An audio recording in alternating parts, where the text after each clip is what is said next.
Polres Bang? Mungkin ada Saya agenda? kalau kedatangan memang khusus selalu datang untuk memantau perkembangan laporannya Nikita Mirzani.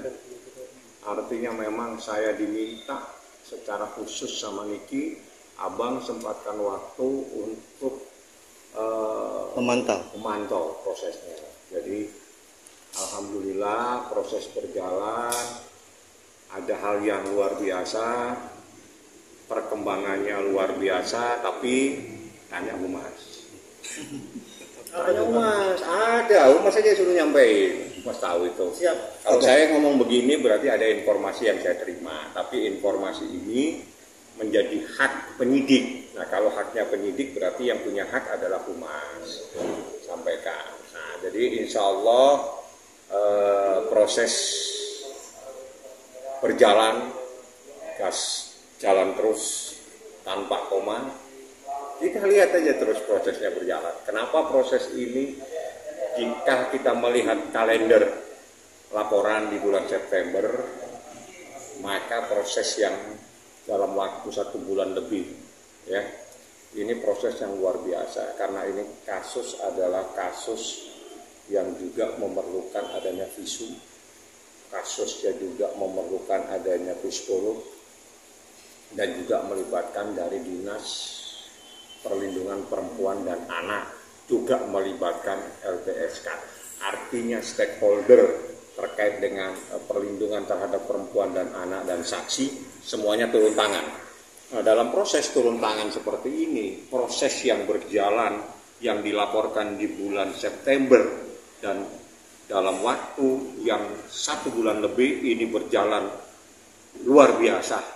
Saya hormat dan terima kasih banyak kepada penyidik yang melaksanakan tugasnya sesuai dengan hukum acara, semuanya dipanggil sesuai dengan hukum acaranya. Saya pikir itu yang terpenting. Oke Bang, ngomong-ngomong soal PPA, semalam pihak dari sebelah itu habis dari PPA terus menuju ke Polres Metro Jakarta Selatan, memberikan sebuah surat, mungkin kayak semacam referensi, surat referensi.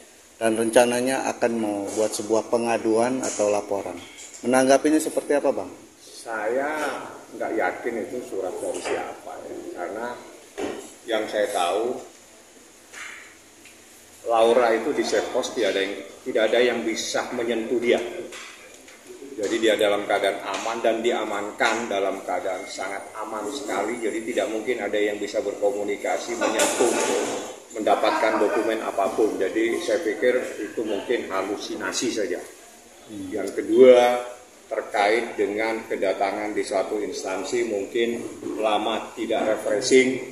Jadi kita tidak bisa melarang orang kalau mau refreshing jalan-jalan di Dinas Perlindungan Perempuan dan Anak. Karena di situ kan banyak anak kecil. Tempatnya anak-anak di situ. Jadi mungkin mau refreshing di sana, bermain-main. Kan tidak ada yang bisa kita larang. Oke Bang, terkait juga katanya dia sedang mau memberikan sebuah bukti juga dari pihak luar negeri nih, memberikan keterangan atau kesaksian. Gimana Bang? Apanya? Dari pihak sana ingin mengambil rujukan, artinya kesaksian dari pihak dari luar negeri. Kalau saya jelaskan semakin pinter nanti. Jelasin aja nggak apa-apa Bang? Tidak perlu saya jelaskan. Yang jelas, kalau sampai kebingungan atas apa yang dilaporkan sama Nikita, mereka sekarang masih meraba-raba, saya kasih ilustrasi kejadian bahwa kejadian yang sebenarnya itu adalah kejadian di Indonesia, kejadiannya di Jakarta, dengan bukti-bukti yang sangat kuat, artinya buktinya itu dengan saksi dan bukti tertulis yang lainnya. Jadi kalau bercerita yang lain saya pikir tidak ada relevansinya, saya tidak mau menanggapi. Tapi kalau memang lagi ingin mengajak orang lain mau jalan-jalan di Indonesia, berwisata, saya pikir tidak ada yang bisa melarang. Saran saya jangan hanya dibawa jalan-jalan di Jakarta, bawa juga mungkin ke Bali, kemana, di tempat-tempat wisata yang lainnya. Itu kan mau dibawa jalan-jalan, bawa saja, nggak ada yang larang. Tapi persoalannya nggak ada relevansinya jauh. Bang, terkait ada kabar juga soal katanya Polres menyebut bahwa akan memanggil dokter yang diduga aborsi si LM ini. Menurut Humas Polres gimana Bang tanggapan Abang? Langsung ke rumah saja itu. Artinya Abang sudah mengetahui secara langsung dari Saya pengacara yang mengetahui semua masalah itu. Tapi saya dilarang sesuai dengan kode etik sebagai advokat, saya dilarang untuk menjelaskan, dan sesuai dengan peraturan di KUHAP, apalagi di Undang-Undang Perlindungan Anak, saya juga dilarang untuk menjelaskan. Tapi kalau Anda bertanya kepada penyidik yang diwakili oleh Humas, mereka yang menyampaikan, itu menjadi hak mereka. Jadi saya juga harus menghormati hak penyidik. Saya tidak boleh masuk, tidak boleh menjelaskan hal-hal yang itu menjadi haknya mereka. terpenuhi Bang unsur pidananya Bang. Tanya penyidik aja. Kalau saya visum. Visum itu adalah hal yang akan berbicara. Visum itu berbicara bahwa di dalam tubuh seseorang apa yang terjadi.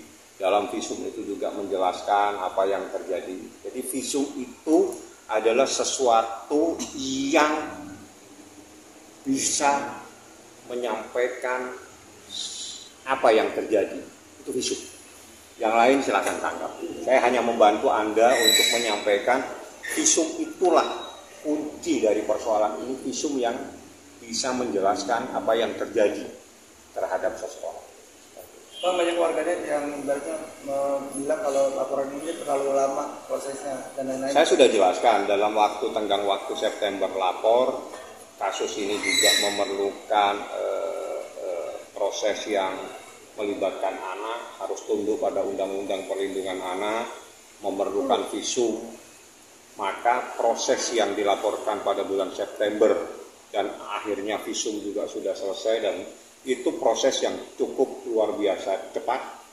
Saya hormati penyidik yang bekerja secara profesional, penyidik yang melaksanakan tugasnya sesuai dengan KUHAP, kita hormati. Jadi kalau lapor September, di dalam Oktober ini sudah berjalan dalam proses yang nanti Anda tanya kepada Ibu Humas, itu proses yang sangat cepat. Menurut saya yang biasa menyelesaikan, mengurus, mendampingi sebuah proses hukum dalam sebuah laporan.